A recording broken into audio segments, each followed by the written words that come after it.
A pleasant good morning, San Pedro, and a pleasant good morning to our friends over in Key Cocker.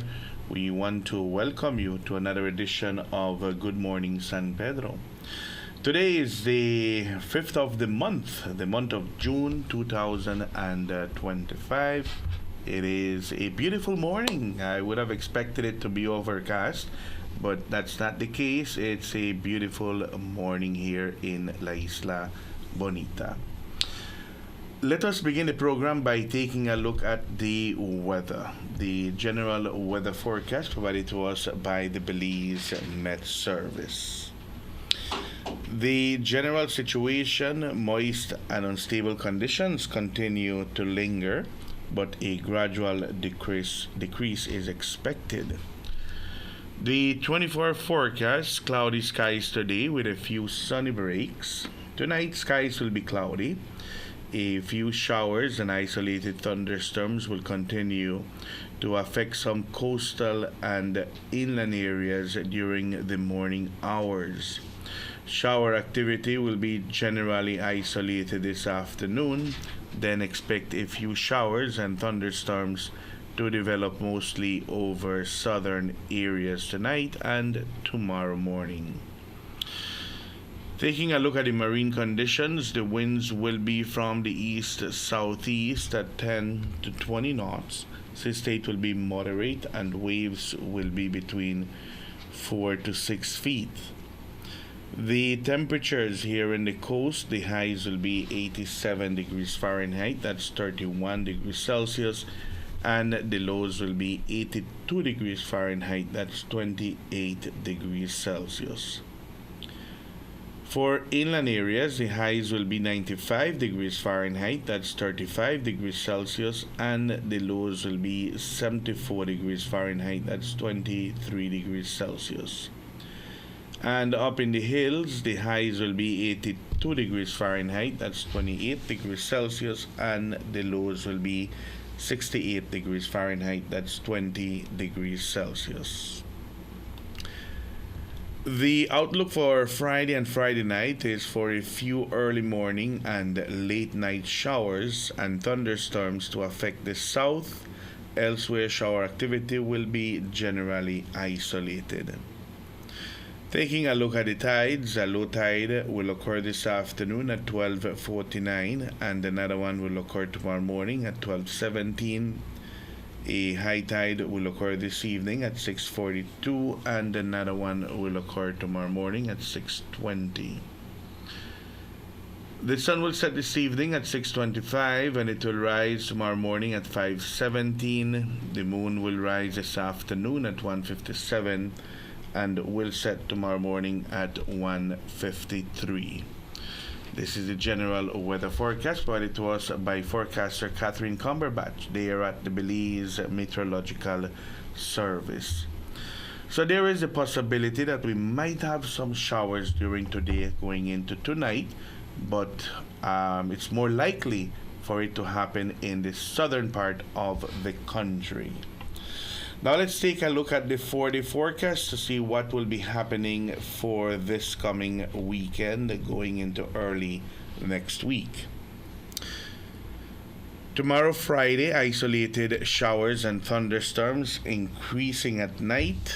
The wind will be from the east-southeast at 10 to 20 knots. And the temperatures here in the coast, the highs will be 88 degrees Fahrenheit and the lows will be 82 degrees Fahrenheit. For inland areas, the highs will be 94 degrees Fahrenheit and the lows will be 74 degrees Fahrenheit.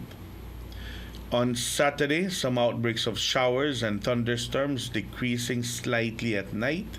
The wind will be from the east at 10 to 20 knots and the temperatures here in the coast, the highs will be 85 degrees Fahrenheit and the lows will be 80 degrees Fahrenheit.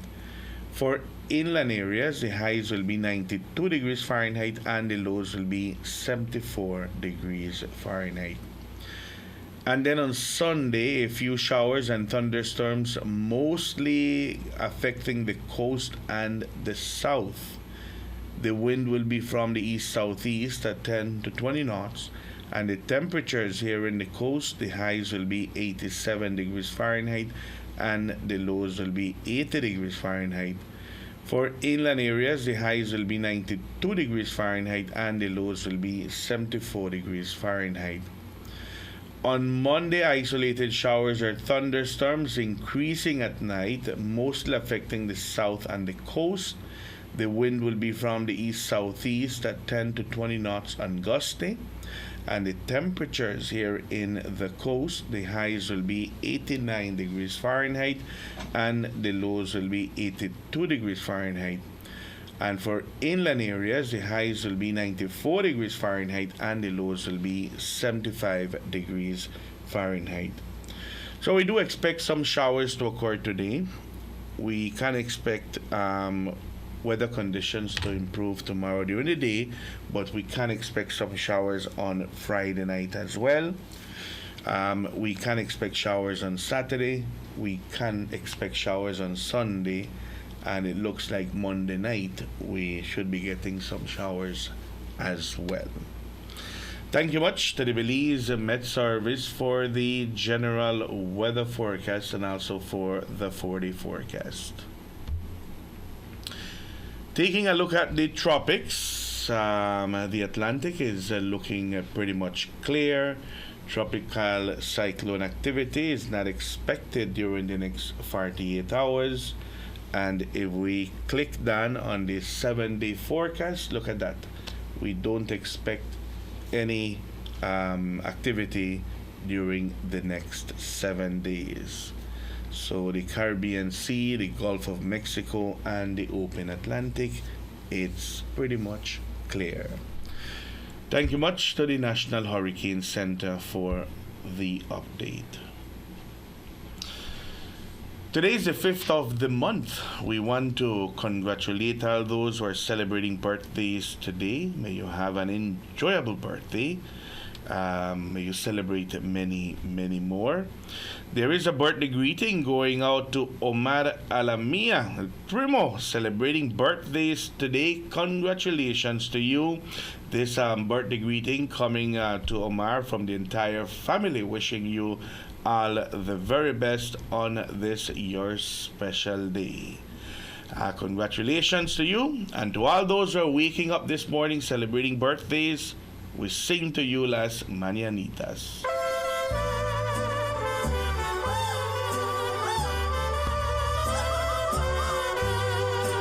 Estas son las mañanitas que cantaba el rey David. Hoy por ser tu cumpleaños te las cantamos a ti. Despierta, mi bien, despierta. Mira que ya amaneció. Ya los pajaritos cantan, la alba ya se metió.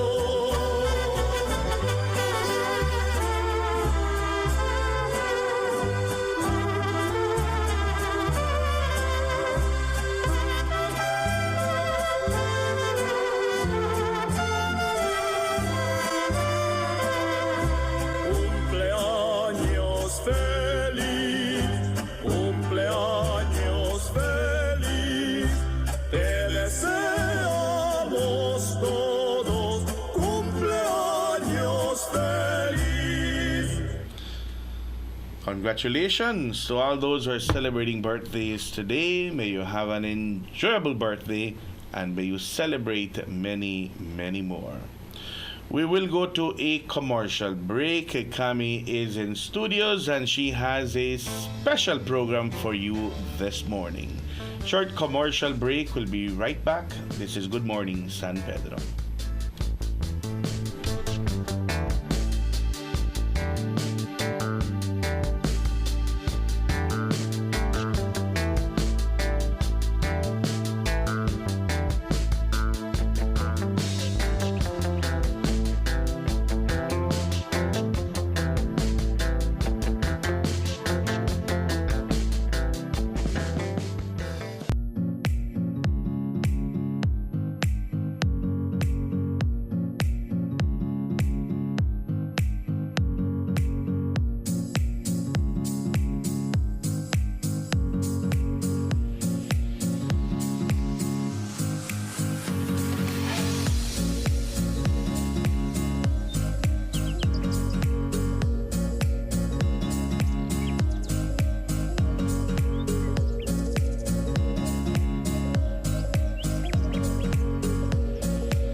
Someplace South Coffee Bar serves you delicious breakfast, lunch, and dinner, along with your favorite drinks, cocktails, and 2-for-1 on mimosas all day long. Friday nights are steak nights at Someplace South, offering surf and turf, filet mignon, and USDA ribeye. Accompany your meals with our California wines made by Belizean winemaker Joseph Smith. For reservations, call us at 628-5373 or email us at someplacesouthcafebar@yahoo.com. We are located on the South Road, half a mile past the Victoria House. Our entertainment for Thursdays, Fridays, and Saturdays include Coconut Trio, Dennis Wolf, and Valentino. When in San Pedro, Someplace South is a must. Welcome to Zyva Beauty, style and beauty, all in one place. Your one-stop shop for all things fabulous. Discover a stunning collection of makeup palettes, trendy accessories, sunglasses, adorable purses for adults and kids, mommy and daughter dresses, luscious lip glosses, glamorous eyelashes, and so much more. Hey gorgeous, walk in or book your appointment today and let us help you unleash your inner beauty.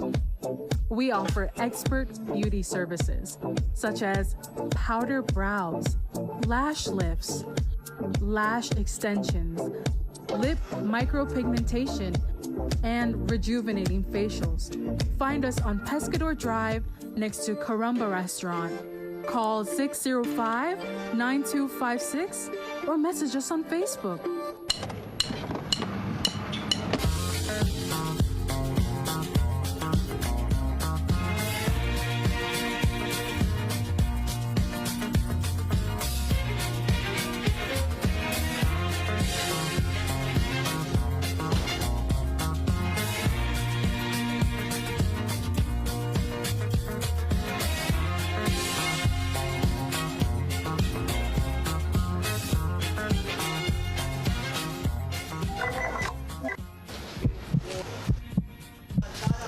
Whoa, whoa, whoa, whoa, whoa, whoa, whoa, whoa. We don't use it around here. I have my own bag.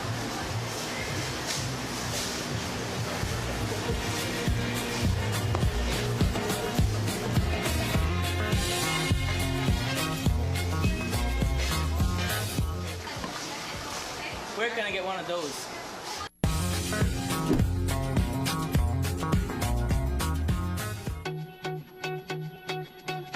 Welcome to Spice Pharmacy and Cosmetics, your pharmacy with a little bit of everything. From proteins and natural multivitamins by Alpha Products to keep you on track for that perfect fitness goal. Cosmetics, we got it too. From Revlon, L'Oreal, and Maybelline to give you that perfect, beautiful skin. Check out our Forensi products for all hair types to give you that beautiful bouncing hair that you've always wanted. Take care of your skin with our Fruit of the Earth products and also our brand new baby aisle for all babies that you guys will love. We got you while you enjoy your Belizean vacation. Spice Pharmacy and Cosmetics, located on Pescador Drive, San Pedro, Ambergris Key. Telephone 206-2227. Open Monday to Saturday from 8 a.m. to 9 p.m. Sunday and most holidays from 9 a.m. to 9 p.m. Visit us at Spice Pharmacy and Cosmetics. The hurricane season is here. Are you prepared? Get the essentials you need to stay safe this hurricane season, such as plywood, tarp and rope, first aid kit, rubber boots, raincoats and rain ponchos, generator, portable radio and batteries, flashlight and kerosene lanterns. Weather the storm with these products and more from Benny's. Quality and savings.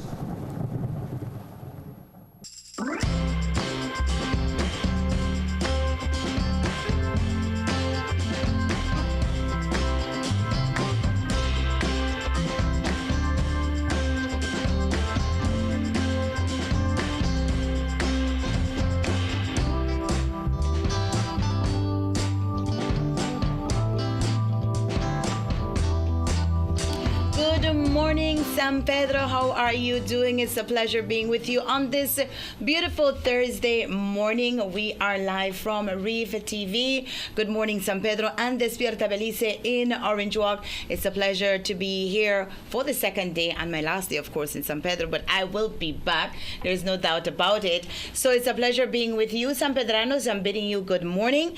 And for today's show, we are going to be talking to representatives from Hull Chan. I guess San Pedranos already know the work that Hull Chan does, but we want to know a bit more. And to join us in this morning's discussion, we have Mariela Archer, Education Outreach Marketing Supervisor, and Vicky Cook, Executive Secretary. Ladies, good morning. How are you doing this morning? Good morning. It's a windy day in San Pedro and a rainy day, I might say. All right, but apparently that's the weather across the country. We do hope that it holds up, but when you're in San Pedro and you see that wind and so much rain, the first thing you think about is storm and hurricane season, right? Which, of course, June 1st marks the initiation of hurricane season. All right, let's get right into it. Hull Chan, give us a bit of background about who Hull Chan is, and then we'll go into some of the works that you all do. All right, good morning. Well, Hull Chan, to start off, it is one of the first marine reserve established in Belize back in 1987. It came about due to, the community rallying for protection of a portion of the reef. Okay. As well as back at that time, we had some researchers in Belize, also suggesting about a marine reserve. But of course, the idea was new. It wasn't taken so easily. There were several consultations held here in San Pedro. In the beginning, they wanted to protect the portion right in front of town, and eventually, through the consultations, it was shifted south to where it is.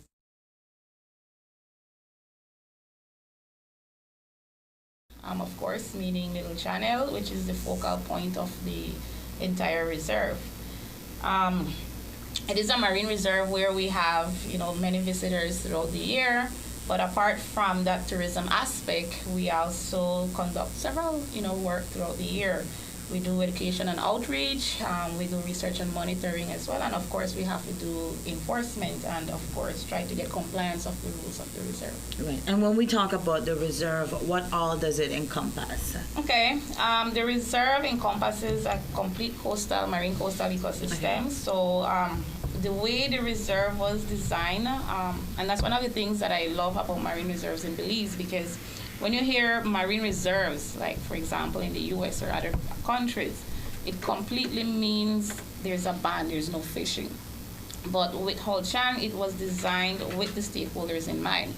Because of course that area, you had people already fishing there. Mm-hmm. And that's one of the reasons it led to the establishment, because of the fishermen using that area, and then you had tourism coming into play back in the late 70s, early 80s. So there was a bit of, conflict over the uses, the resource uses. Mm-hmm.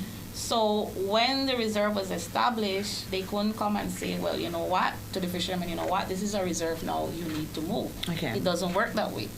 So what happened is that they had to create zones, different zones. Mm-hmm. These different zones allow different uses in the reserve. And that's one of the things that I said, I love about the marine reserve. Because you have an area where, yes, we know these as no-take zones.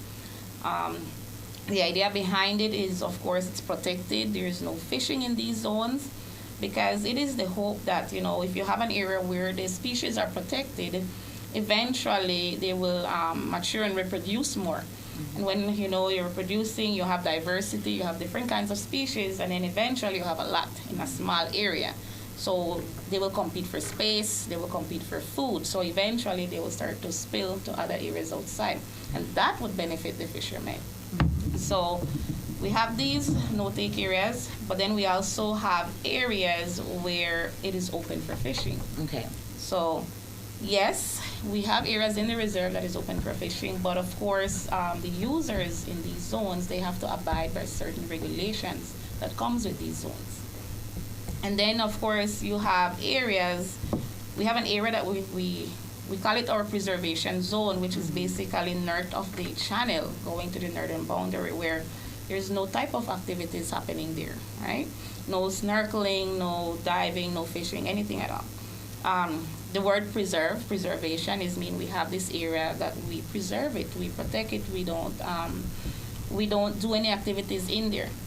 But also that area, when you're doing research, you can use it to compare other areas that are used, right?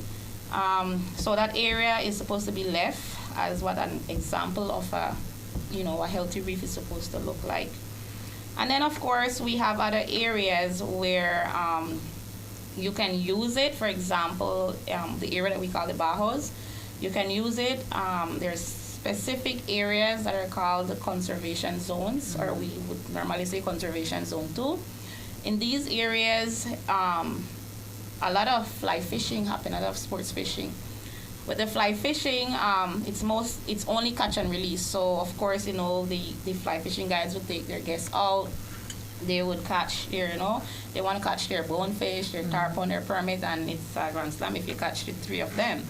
And of course, they get to take their pictures, and then they have to release back the fish into the water. Okay. So they cannot take the fish with them. They cannot keep it. They cannot do beach barbecue with it. So that's what we have as the conservation zone. All right, and from what I understand, there are 4 zones actually, right? Actually, There are more now? Yes, They have increased. All right. So when it was first established back in 1987, it was only 3 zones. Okay. An area that provided special protection for the coral reef. There was an area that provided special protection for seagrass beds and the mangrove wetlands. Like with everything, news travel fast in Belize. What happened? The fishermen would come right south of Olchan, was outside the area that protects the reef, and they would clean their catch. They would clean their lobster, their conch, their fish, and of course, the waste from it, they would throw it in the water. But that became food for, the fishes. Like you had the rays, the southern stingrays. You had the jacks, nurse sharks. Even turtles today, right? And it became a popular area because, you could have taken your tourists there to snorkel and see the sharks, see all of this wildlife there. So eventually, in 1999, that area became a new Zone D. But within that Zone D, there's a special area that is called Sharkery Alley, where you can actually go and snorkel with the nurse sharks there.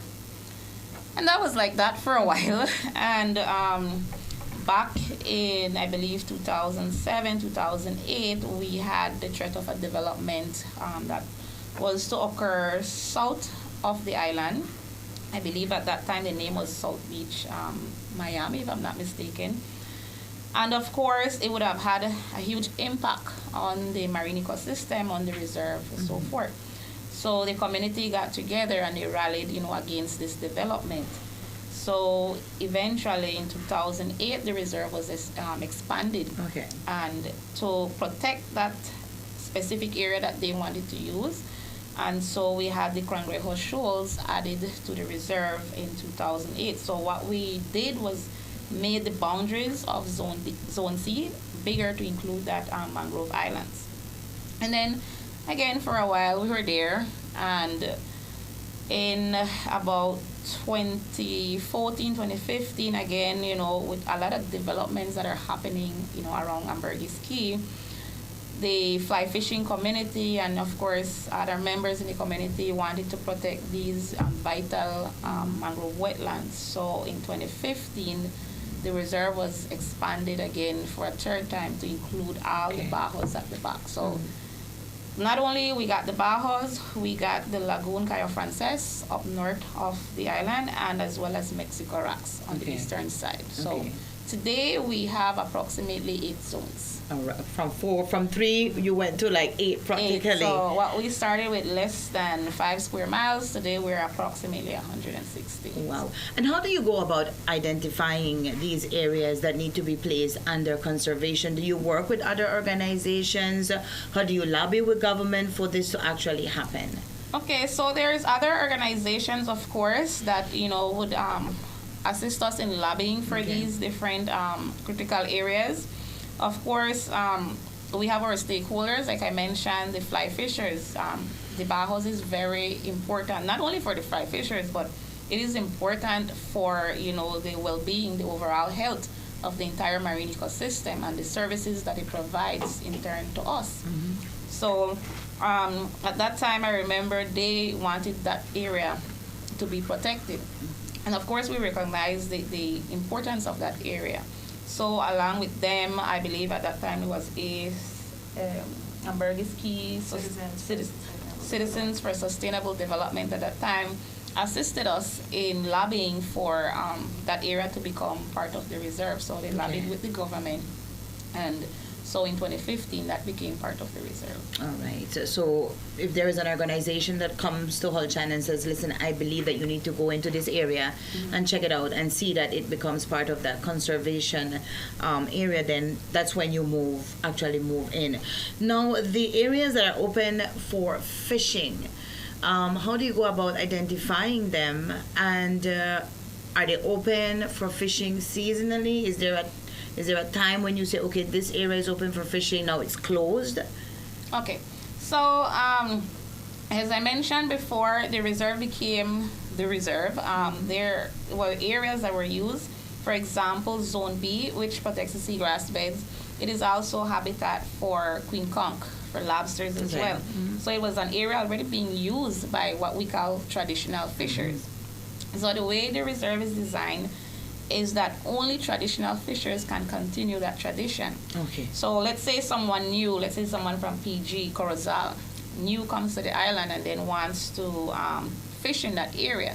They cannot do so because they're not considered traditional fishers. It's only the ones that were there using the area before, and they can pass that on to their family.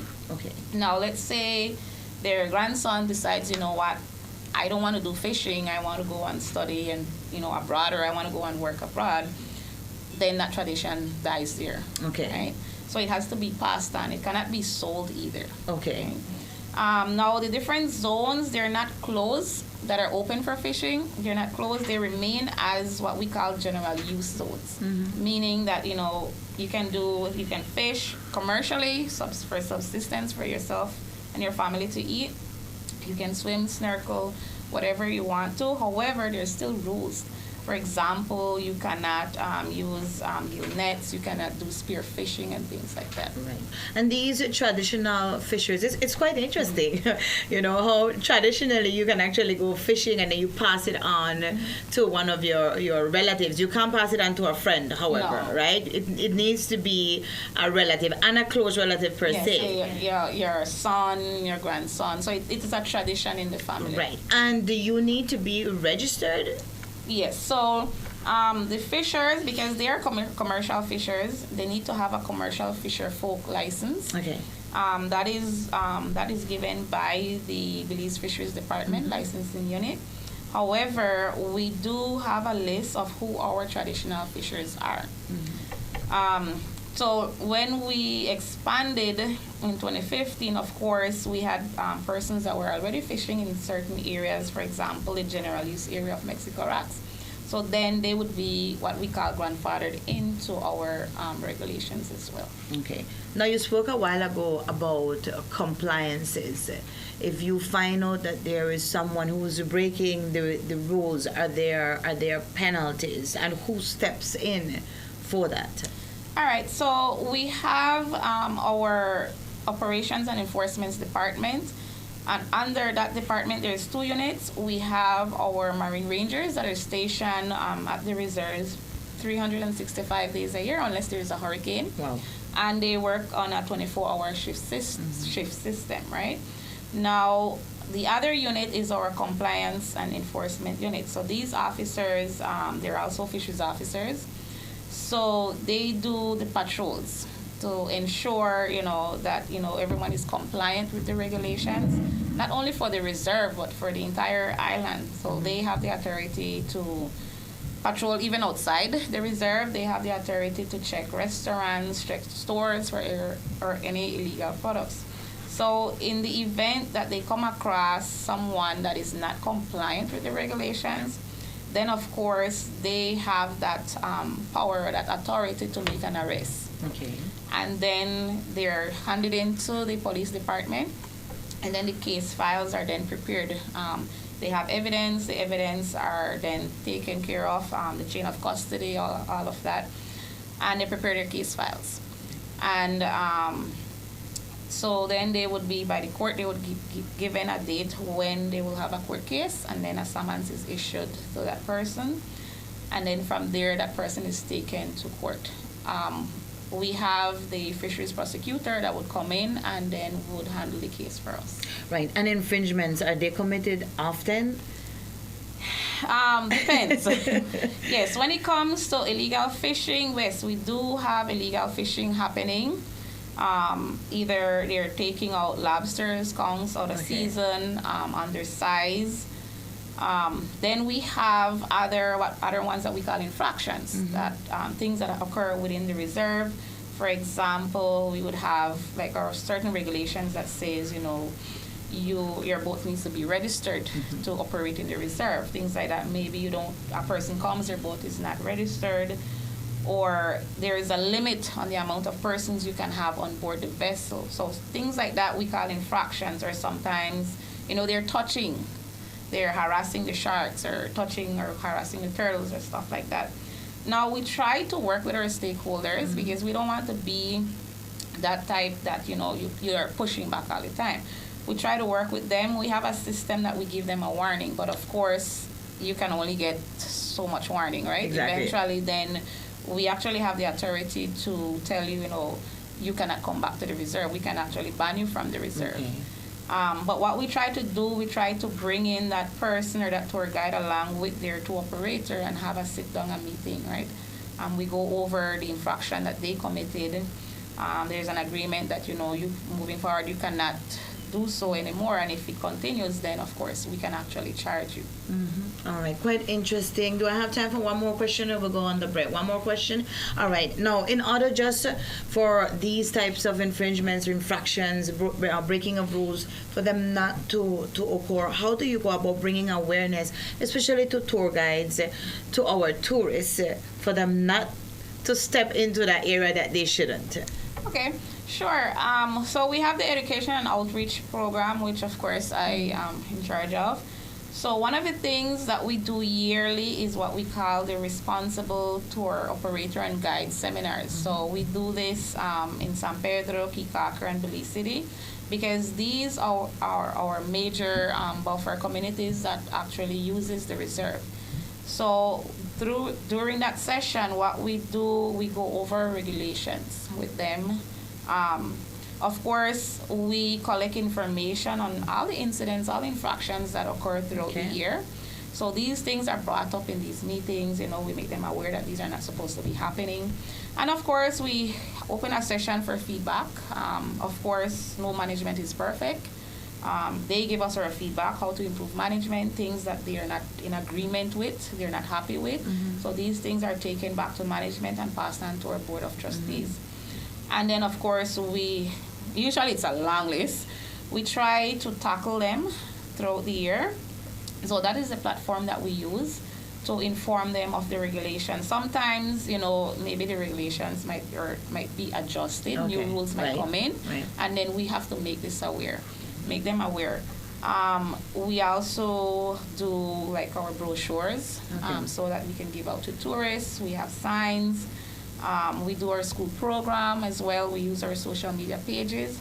And then, of course, we have our newly remodeled visitor center that is open. Right, and we'll talk about that in a few, because right now we need to take a quick break, pay some bills, and then when we come back, we'll continue our conversation. We'll talk about the pilot project for the Sargassum issue, the education center, and upcoming summer camp in July. We'll be right back with more. Don't go away.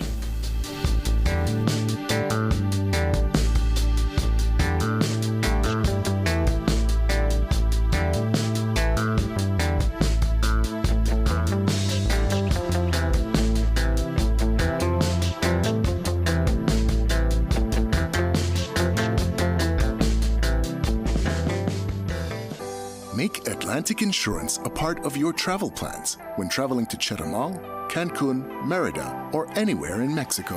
Whether it's for vacation, to conduct business, or just relaxation, you can purchase a minimum of 1 day or any number of days desired up to 1 year. Atlantic Insurance offers certified and reliable insurance policies from well-established Mexican insurance companies.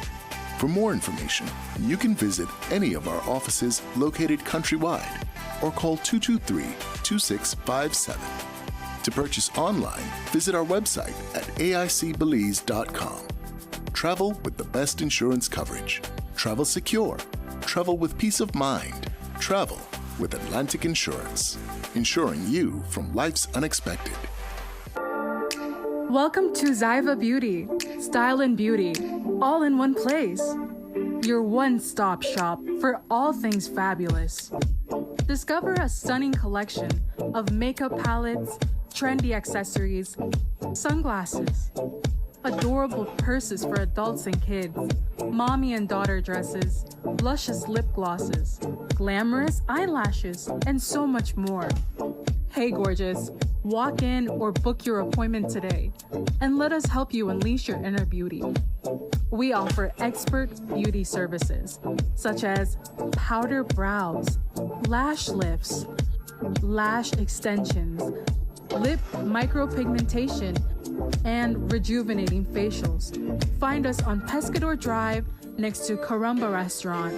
Call 605-9256 or message us on Facebook. Zyva Beauty. When the power goes out, life is disrupted.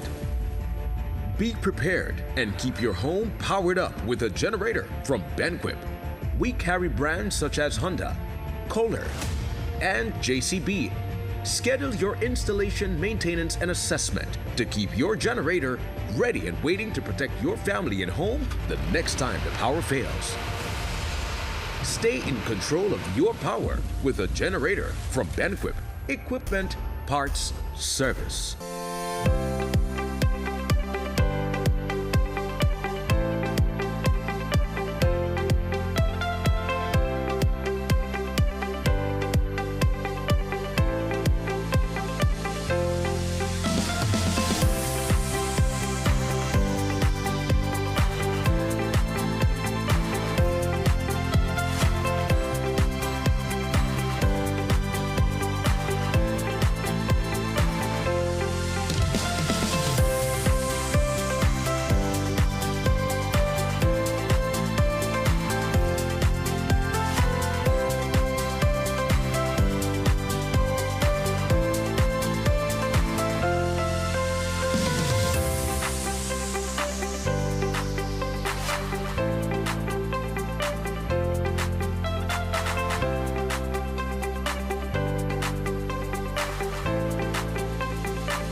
Electricity is essential for everyday life, but behind every outlet, a lot is happening to bring you safe, reliable, and sustainable energy. Let's start at the beginning. Independent power producers across Belize generate electricity using a mix of renewable and non-renewable resources. Electricity travels across a network of high-voltage transmission lines capable of transmitting electricity across long distances. Electricity then reaches your nearest substation, where it is adjusted to a lower voltage, making it safe to travel on the distribution lines you see in your community. From there, electricity makes its final journey from the distribution lines to your home, providing you with safe and reliable power when you need it. Belize Electricity Limited. We continue to serve you.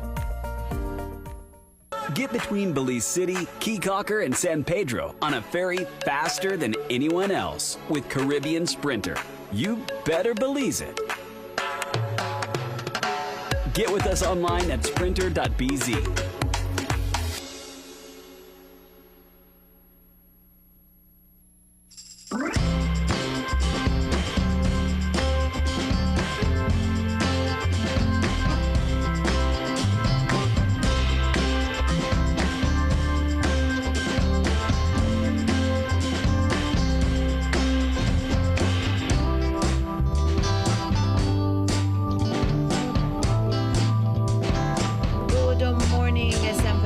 back with Good Morning San Pedro and Despierta Belize live from Reef TV. We're having a conversation this morning with representatives from Holchan Marine Reserve, Mariela Archer, Education Outreach Marketing Supervisor, and Vicky Cook, Executive Secretary. Now, yesterday we spoke to a representative from the San Pedro Town Council and also from BTIA San Pedro chapter, and we spoke a bit about the sargassum issue, but this is also something that you all deal with, and we have a pilot project, so let's talk about that with Vicky this morning. Good morning. Good morning. Good morning, San Pedro and the Spirit of Belize. Holchan is a community-based organization, as Ms. Mariela had mentioned, and at this time we're undergoing a pilot project. It is the Holchan Marine Reserve Sargassum Relief Project, where we acquired 2 harvesters that are machines that collect the sargassum at water. As I mentioned, it's a pilot project, so we are still, experimenting with the different areas. We had identified 2 key areas on the eastern side of San Pedro, one which is the Tres Cocos channel, I believe it's called, and then another channel south by Mar de Tumbo area. All right. So what work does the harvester do? And does it go out on a daily basis? Does it stay there? How does that process go along? Okay, so at this time, what we're doing is identifying key areas or key points within the island, because the influx of sargassum is excessive, right? There is so much to it.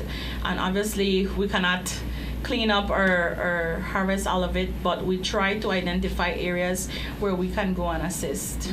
When we were developing this project, the idea of our directors was to kind of assist the community and the council itself in relieving some of that stress, because a lot of hard labor is put into it, into cleaning the beaches and so on. Then that in time causes erosion.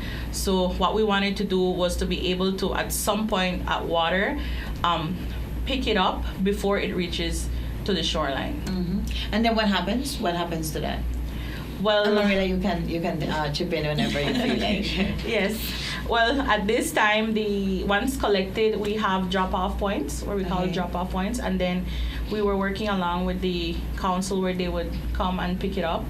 I know right now we have had, I think, a drop-off point south, which is around the Xanadu area, and then north, which was by the Boca del Rio. In addition to that, we have also had a number of hotels that are reaching out to us to come and clean directly in front of their properties. So what we had discussed is that we can come and assist by picking it up, and then they would be responsible to dispose of it. Right.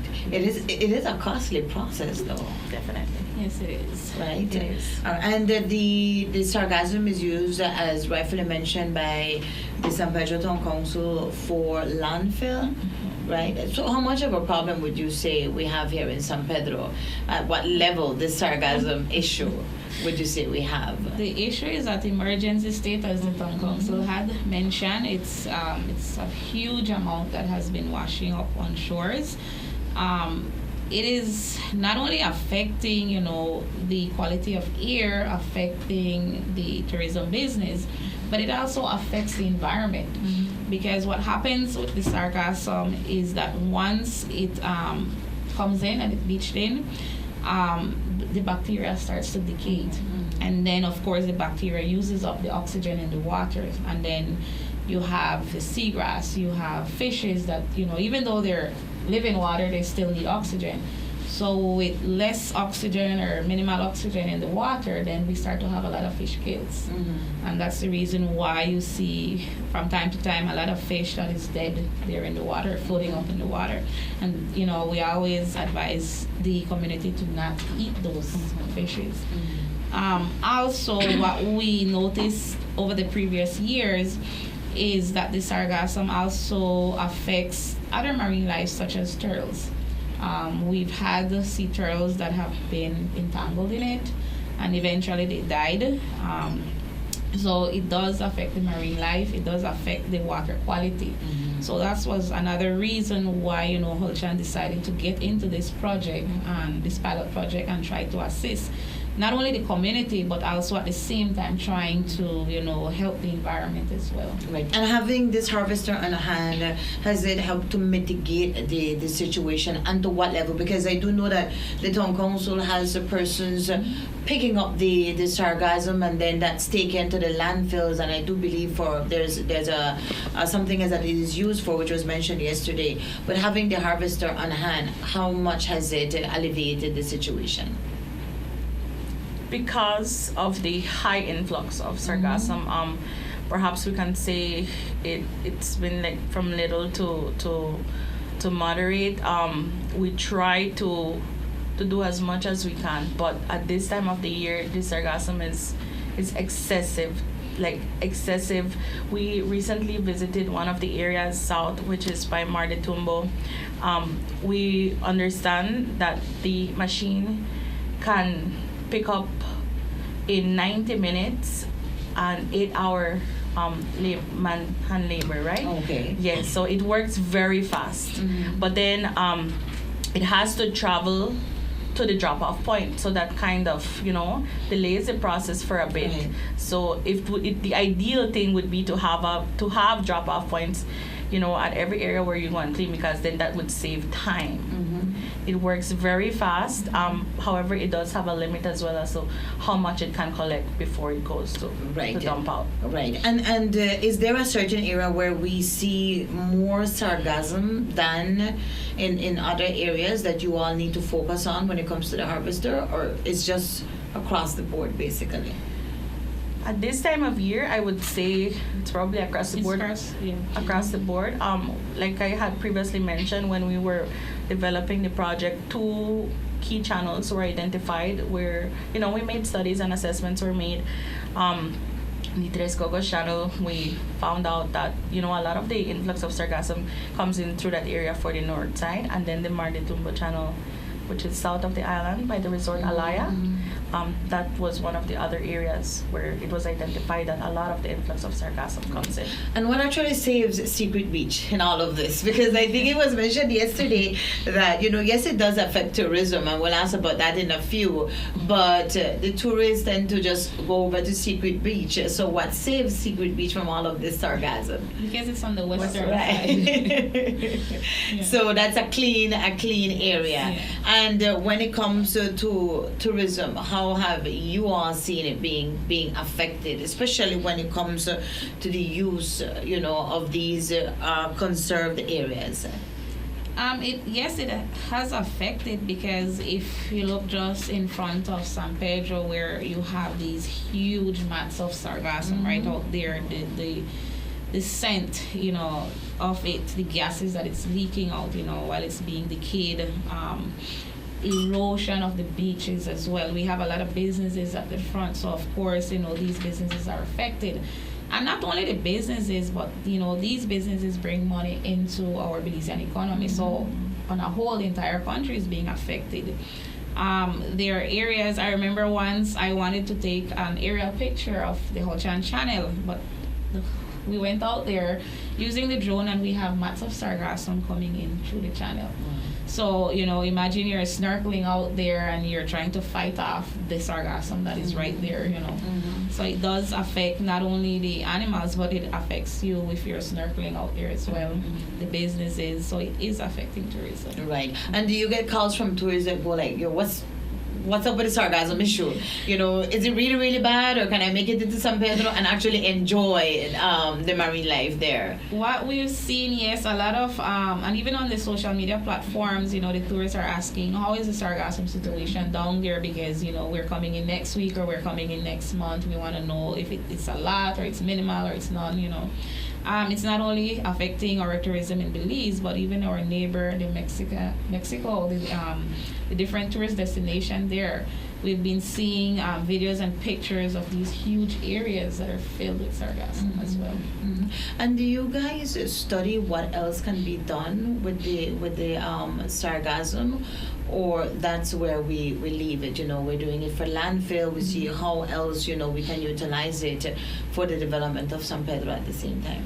Well, there are several things that can be done with it. I know there are studies that you could do biofuel with it. I believe in Mexico they're making blocks from it, and of course, sargassum can also, if it's washed properly, it can be used for fertilizers as well. All right, but are these things that you are studying to see if we can take that route? Or we're comfortable with using it as landfill and for whatever else it's being used for at this time?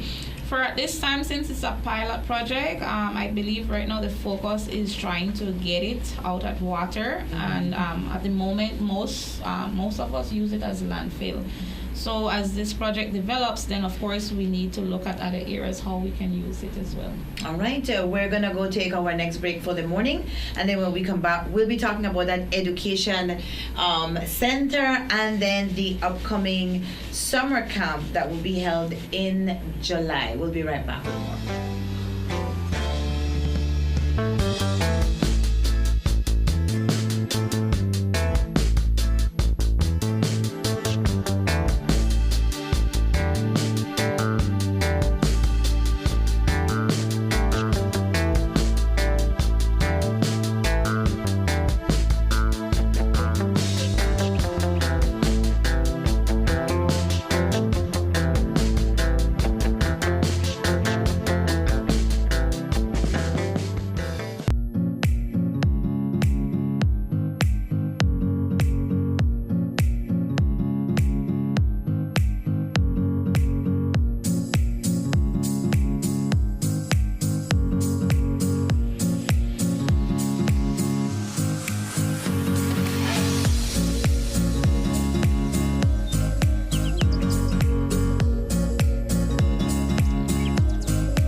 Restaurant and Lounge.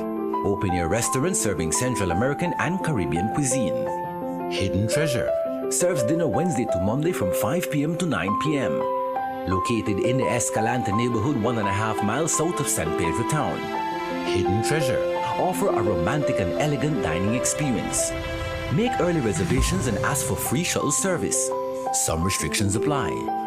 Hidden Treasure Restaurant and Lounge, the perfect place to celebrate birthdays, anniversaries, weddings, rehearsal dinners, and much more. Come, experience fine dining in an enchanting atmosphere. Live music every Thursday by a renowned Belizean singer and keyboard player. Hidden Treasure Restaurant and Lounge. Telephone 226-4111 or 4236. Visit them at www.hiddentreasurebelize.com or on the socials. Hidden Treasure Restaurant and Lounge, San Pedro, Belize. Pampered Paws, your pet experts. Calm, confident canines. We offer daycare and boarding services with playtime and multiple beach park walks designed to have your dogs socialize and fulfilled. Pickups and drop-offs available. Grooming. Complete grooming services include bath, trim, nail, and ear cleaning. Results that will take your breath away. We also do house calls. Beach Power Walks, a 2-mile structured park walk designed to mentally and physically stimulate your companion. Don't forget our hands-on professional dog training services to make your dog a better behaved pet.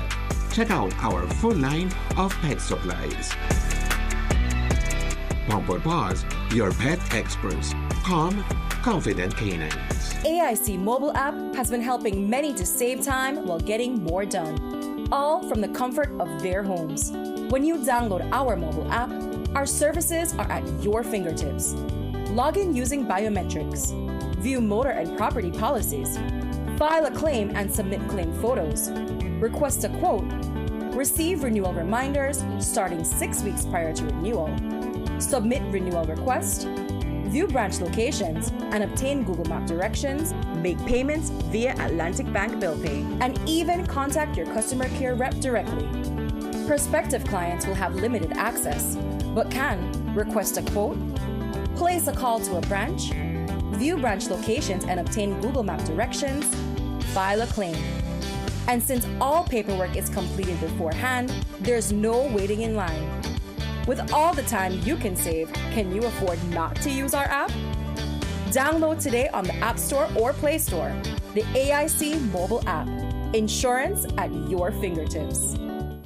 We want you to enjoy all the wonderful natural beauty that Belize has to offer. The reef is amazing, but just remember, it can be dangerous. We recommend you use a licensed tour guide for all your diving or snorkeling activities. If you do decide to venture out on your own, remember, be aware of where you are at all times, and do not swim past the end of the docks. And there's a very good reason for this. Oh!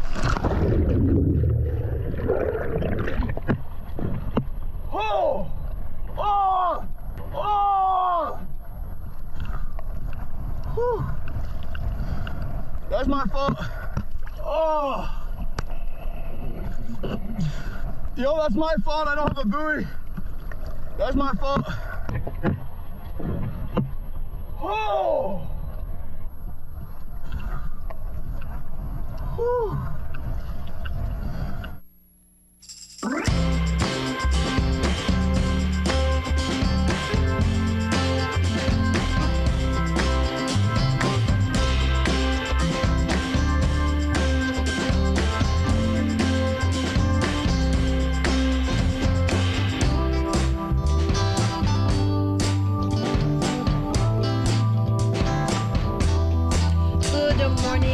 Pedro and Despierta Belize, we are back, and as mentioned previously, we're having a conversation with representatives from Hull Chan Marine Reserve. We're talking a few minutes ago about the sargassum issue and the use of the harvester and how it has assisted.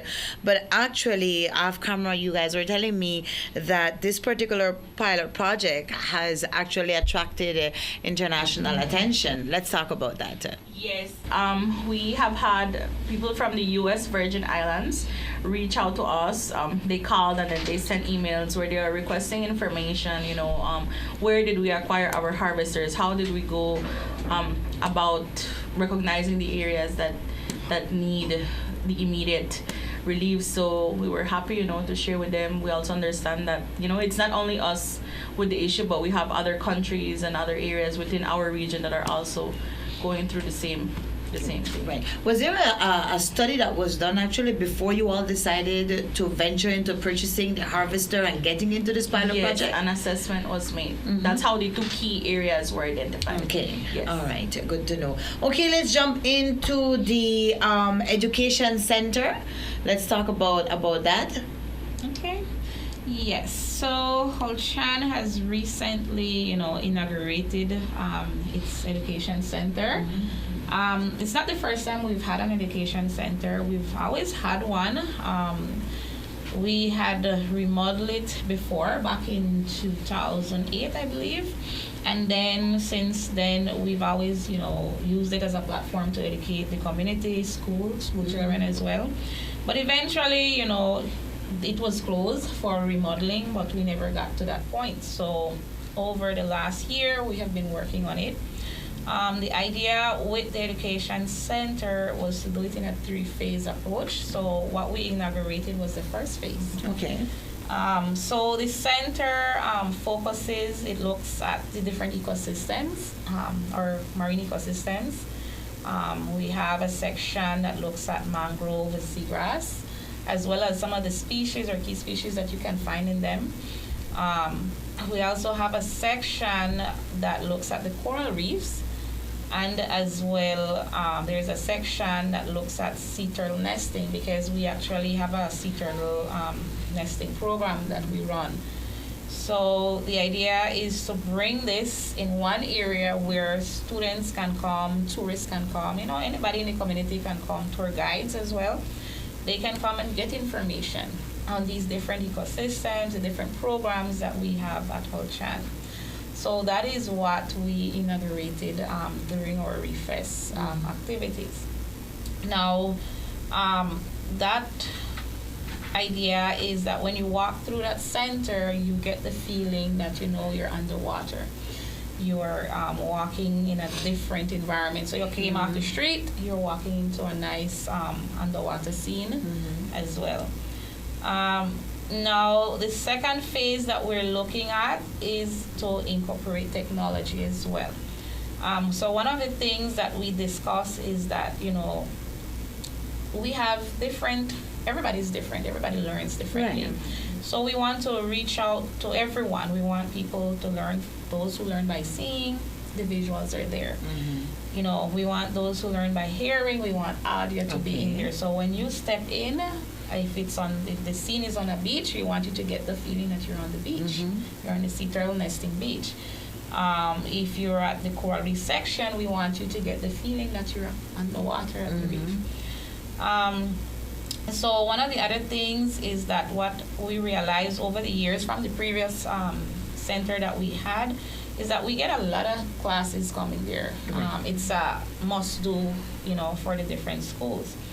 And then from time to time, we get students there that have research or assignment, they need information. So we want to incorporate, you know, technology where you have the touch screens, you have QR codes, so you can take that info, you can come here, you can read. If you want more information, you can go and use the touch screens. You can take away using the QR codes as well. We want to develop some games as well to be used in there because in this generation, you know, kids, they're learning differently. In the classroom, we find that when you use games as well, they get the concept even easier. So we want to incorporate that in there. And then there is a section that is a key part of Holchan. I don't know if you've been snorkeling to Holchan before. No, I haven't had the privilege of doing so. You should try it out. Yeah. There's a section that we call the swim through, which is like a little underwater cave. Okay. So we have a section at the at the education center that is a model of that swim through. Okay. So that area, it gives you the illusion that you're underwater, that you're in that cave. So that's something, you know, that a lot of people like. This whole thing came to life. Our artist that we used was Mr. Anton Leslie. We sat down with him, we explained what exactly we wanted, and he made the ideas came to life. Then for third phase that we're looking is to incorporate an aquarium as well. Okay. Yeah, so those are the three phases that we're going to do. So hopefully within the next year and a half, it should be completed at its three phases. Okay, all right. And the entrance is free? Yes, the entrance is free. Since the inauguration, we've had schools that already have been taking advantage of the center. They have, you know, brought their classes, brought their students, because I know that a part of their curriculum, they cover conservation, you know, looking at, you know, protecting Belize's natural resources. So apart from listening to a class lesson, they actually get to come to the center and walk through it, and then we provide that information to them, and they're seeing there. Of course, we would love to take them out to the reserve, but of course there are certain restrictions when it comes to the Ministry of Education in terms of, you know, water trips and so forth. So that is where this center comes into play. It provides an area where, okay, fine, I cannot take my whole class snorkeling, but there's a center that's almost the same that I can take them there where they can learn and they have an experience. Exactly. Not everybody knows how to snorkel. That's one of the reasons I have not done so, right? But it's good to know that you have the education center there now and you can have that visual experience at the same time. It's an experience because the way we design it is to have it as close as a replica. For example, the sea turtle section, it's an actual replica of what the nesting beach looks like. So the artists did a really good job in bringing these ideas to life. All right, and of course that is a tourist attraction on its own. Yes. I do imagine. All right, let's jump into the upcoming summer camp. Yes, so we this year will be our third year hosting Guardians of the Reef summer camp. The idea came because over the years, many years, we were working with Smith College, which was a U.S. college in Massachusetts.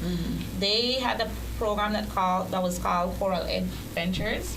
So they had their students come down and they would work with us, and then they would spearhead this summer camp for students. But due to COVID and certain constraints, eventually that program stopped coming. So we decided, because a lot of the parents, a lot of the kids would ask us, are you guys still having the camp? So we decided, what, since we've worked with Smith College over the years, we already have that experience on running the camp. So why not just continue? So this year is our third year. It will start on June 30th and it will run until July 11th here in San Pedro. So we do it for 2 weeks. It's for kids ages 6 years to 13 years. Right. It will be held this year at the beach courtyard of the San Pedro Catholic Church. And it's free of cost, right? Yes, it's free of cost. Right. We do different games, interactive games, outdoor games, storytelling, and of course, environmental education. Because yes, it's a camp, but then we also want to teach the kids about, conserving the environment as well.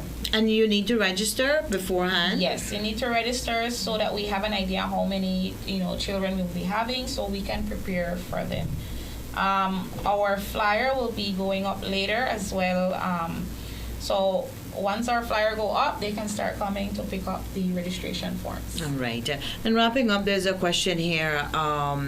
If you want to fish in an area that's under reserve, under the mandate of Hull Chan, do you need to be a registered fisher? All right. So when we talk about fishing, so like I mentioned earlier, there is different types of fishing. There is what we call commercial fishing. Commercial fishing, it means that you're fishing to sell, right? So once you're doing that, then of course you need to have a commercial fisher folk license, okay? Right. If you're a new person, if you're a new applicant, you will need to go to the Belize Fisheries Department licensing unit for that. At Hull Chan, what we have been doing is trying to assist. We don't give the license to fisheries. Good to know. We've been trying to assist and in helping those that are doing renewals. Okay. We've been assisting in helping them filling out the application, and then they would go and pay at the Treasury Department. We would forward those applications to the Belize Fisheries Department, and then when their license are ready, they would send it back to us and we would issue it. So then that person doesn't have to travel all the way to Belize City for that. Right. But of course, if you're a new applicant, then you need to go to Belize City. Now, in terms of the reserve, we have areas that are traditional grounds, for example, like the Zone B, areas in Zone D, which is between Sharkway Alley and Hull Chan. Those are traditional areas. Now we have those that fish what we call subsistence, meaning that they're fishing just for their own consumption, for their own family.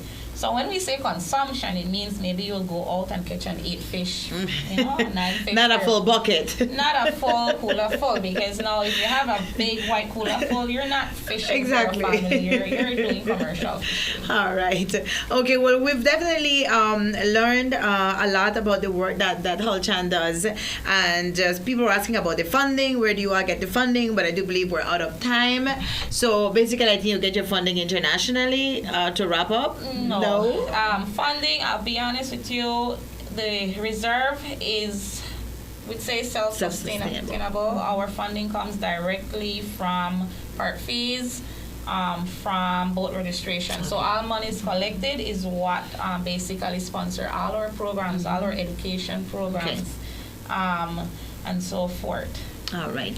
Okay. Well, Vicky, anything you would like to add? We wrap up now. We just want to thank the community for being there and partnering with us in our environmental efforts, and we look forward to many more big things to come. And Mariela? Yes, so again, thank the community as well, and remind them to look forward. Yes, I know several people have been reaching out to me asking about the camp. Yes, it's happening. What I forgot to mention is this year we'll also be doing a week in Keokuk as well from July 14th to the 18th. All right. Okay, Keokuk, look out, July 14th to the 18th. That summer camp is coming to you. Well, guys, that's a wrap for this morning. San Pedro, it's been a pleasure being with you. We hope to be back soon. We hope to have Reef TV invite us back again, Don. Thank you so much for lending us your studio and for assisting us. So, San Pedro, good morning, and Despierta Belize. We hope to be back with you tomorrow for another edition, this time from the studios in Orangeoa. Good morning to you, and thank you so much for watching.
Flying is fun, but it can also be dangerous. Fly kites safely by following these tips. Never use wire, metallic thread, or wire-reinforced strings. You could be electrocuted. Remember, even a safely built kite can cause a power outage if it gets caught in a power line. Always use paper, plastic, or wood to build kites. Never fly kites near power lines, in the path of traffic, aircrafts, or near highways. Always fly kites with a responsible adult in open areas, in dry weather, and with clear visibility. Never attempt to remove your kite from a power line. Always call BEL at 0800-235-2273 if your kite gets caught in a power line. Belize Electricity Limited. We care about your safety. Honorable Andre Perez and his team continues to work diligently with partners to implement innovative solutions to protect our coral reefs, mangroves, a diverse range of fish species, and seagrass beds. By integrating climate resilience into our coastal zone and fisheries sector, we're ensuring the long-term sustainability of blue-based industries, the protection of essential marine ecosystems, and the source of revenue for our coastal communities. The blue economy is more than just policy. It's progress. It's sustainability. It's the promise of a brighter future for all Belizeans. Together, we're charting a new course because with vision, commitment, and action, the sky is the limit and the sea is our greatest ally. The Ministry of Blue Economy and Disaster Risk Management, safeguarding lives, seas, and sustainability.